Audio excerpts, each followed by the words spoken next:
Hey everyone, Silencer Shop Authority has brought us another suppressor today. Here we have Q's El Camino in 22 caliber. Q is a newer startup from Kevin Brittingham. He founded AAC, worked for SIG for a little bit, and started Q back in March 2016. His website is liveqordie.com. The El Camino is a standard tube design with individual baffle stacks inside, 1/2 inch by 28 threads for all of your standard 22 calibers. Overall length on this guy is 5.9 inches, a little longer than some 22 suppressors. Diameter is a mere 1 inch on the end caps where it bulges out a little bit. The middle is 9/20. It's very slim. That's what she said anyways. Weight on this is an astonishing 4.3 ounces. I mean, it's like it's not even there. Its tube is titanium and the baffles are stainless steel. I've read there's an all titanium version coming. As with most 22 cans, it is user serviceable, and a 1/2 inch socket is all you need to take the end cap off. The threaded end is permanently attached. As a comparison, I have a Kestrel 22 in the stable. It's slightly longer at 6 inches with a diameter of 1 inch and 90 thousandths and weighs 8.6 ounces. It has an aluminum tube and stainless steel baffles. That 90 thousandths makes the Kestrel 22 look a heck of a lot bigger than the El Camino, side by side there. The El Camino is full auto rated. It covers calibers up to 5.7 by 28 millimeter. I'm checking with the manufacturer to ensure that full auto is covered in 5.7 by 28, but I would say based on its construction it should be. I'll annotate below if I find out differently. MSRP is $429 for the titanium stainless model. Silencer Shop has them at $375 at the time of this video. No fancy storage boxes included with the suppressor, but you do get this sweet leopard print bag to store it in. Although it's not high temperature rated, so don't put a hot suppressor in this bag. A threaded spacer is also included with the suppressor. I don't have it pictured here. If your barrel or adapter's threads are rifle length, which is typically like 590 or 600 thousandths, you stand a chance of actually running the muzzle into the first baffle of this can, which also acts as the last baffle. I've seen most reviews cover 22 LR guns, and since for some reason I don't own a 22 LR rifle with this threaded barrel, I decided mostly to cover 5.7. We ended up shooting American Eagle 40 grain TMJ from both the 5.7 and the PS90 SBR. We get a hiccup every now and then in the 5.7 with suppressed American Eagle TMJ. Blowback in the face is a non-issue. I've seen some other reviewers before in the past comment on blowback in the 5.7, and you do notice it, but you really don't feel that speckle in the face unless you shoot, you know, the SS-197 or anything really over 2,000 feet per second. The PS90 SBR ran without issue. The one disadvantage of shooting 5.7 is the availability of the factory subsonic SB-193 is almost zero. So in this case we ended up picking up some quieter from Elite Ammunition. They have various subsonic loads for the 5.5 inch barrel for the 5.7 to the 10.5 for the SBR, and up to 16.5 if you use the 100-pound arm shroud.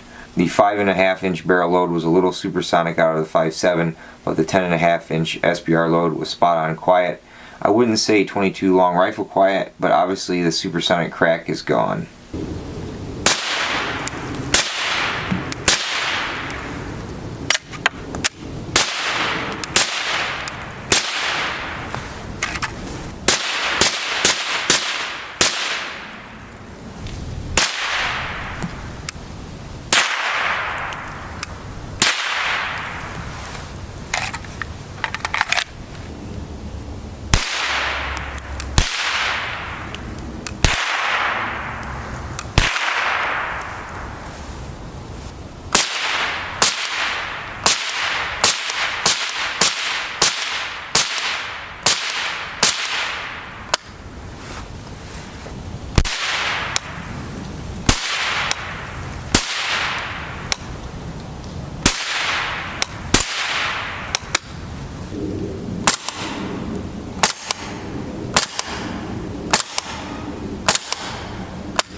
We did try it on our Kel-Tec PMR 30, even though Kel-Tec tells you not to.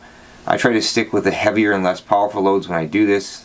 for example the 50 grain Game Shok and the 40 grain JHP from Federal. Interesting that we had 100% function this time, but like when I originally tested the PMR 30 suppressed, you need a face shield because the blowback on this gun is horrible.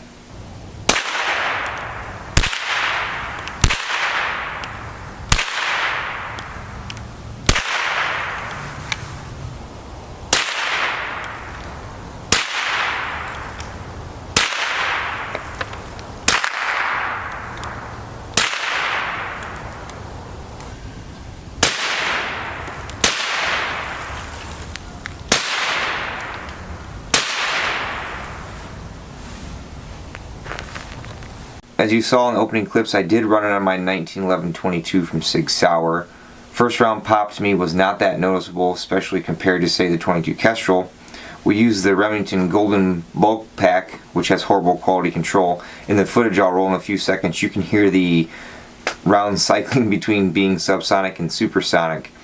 Good suppression was present on the 40 grain mini mags and the 40 grain subsonic loads from CCI. One neat thing that I did this time was place the camera downrange. We fired some 40 grain Piney Mountain tracers and some of the 40 grain CCI subsonic loads unsuppressed. Then we threw the El Camino on and did the same. From up at the barn you could actually hear the round hitting the stump that I was shooting into when we fired it suppressed.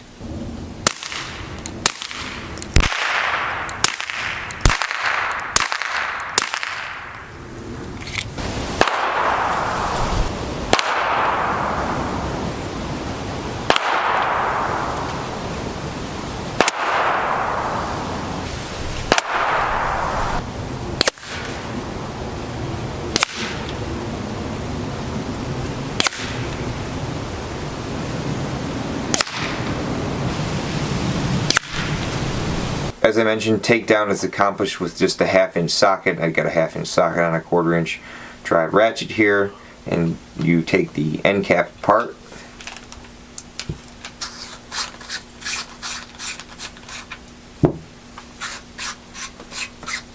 Good threads on this. There's the inside of the end cap and the baffles.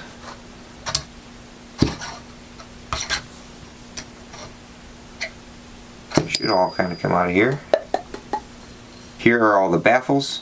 As you can see, there is no designated blast baffle here, so whatever baffle you put on the bottom and ends up in the suppressor first would be considered your blast baffle. Interesting baffle design. The cone part that you see here actually goes towards the muzzle end of the gun.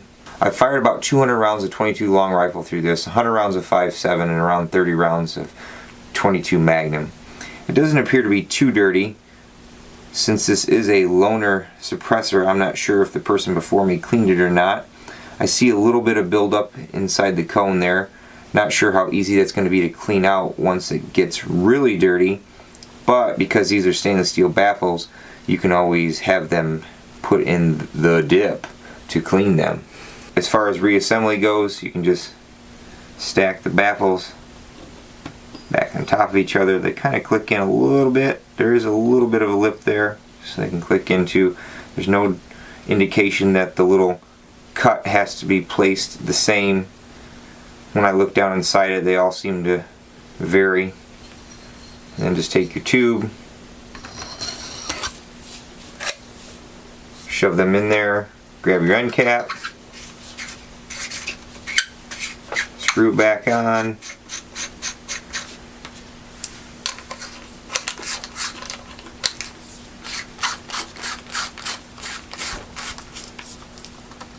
And you're good to go. Positives about the El Camino: weight and tube size. It's almost like it's not even there. The smaller diameter tube will definitely come in handy for those of you that have hosts that have shorter sights on them, so you can still maintain a sight picture with your can attached. It's quiet.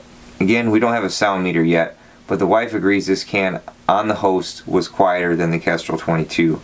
First round pop was non-existent, or if it did exist, it was very faint. Another positive: price. Titanium and stainless steel construction, rated for 5.7 at under $450. A definite win in my book. Lifetime warranty is always a plus as well. Negatives: The only thing I can see as a negative is the threads don't start in the muzzle end for about 150 thousandths inside the can. Maybe hard to see in this picture. A couple times I had to slow down to get it to thread on a couple of the hosts. I really only had trouble with the threaded adapters that really didn't have like a nose on them to help you start the threads inside there. This EFK half-inch adapter with the little nose on there starts really nicely in there without an issue. It's just the ones that don't have that on there. You got to make sure you get that in there just right so you can get the threads going. But I mean, that's not even really a negative. The El Camino is beautifully constructed, excellent fit and finish. It's a PVD type coating on the titanium. The only tool marks I can see are in the end cap here, and they're very faint. Maybe hard to see in the video, but they're little tiny swirl marks in the cavity there from the machining. I'm looking forward to Q's release of the rifle cans, as I'd love to try some on my TC Compass at 300 Win Mag. As always, thank you to Silencer Shop for providing us with this El Camino, and to Q for making such a nice suppressor, and to you all for watching. Until next time, take it easy everybody.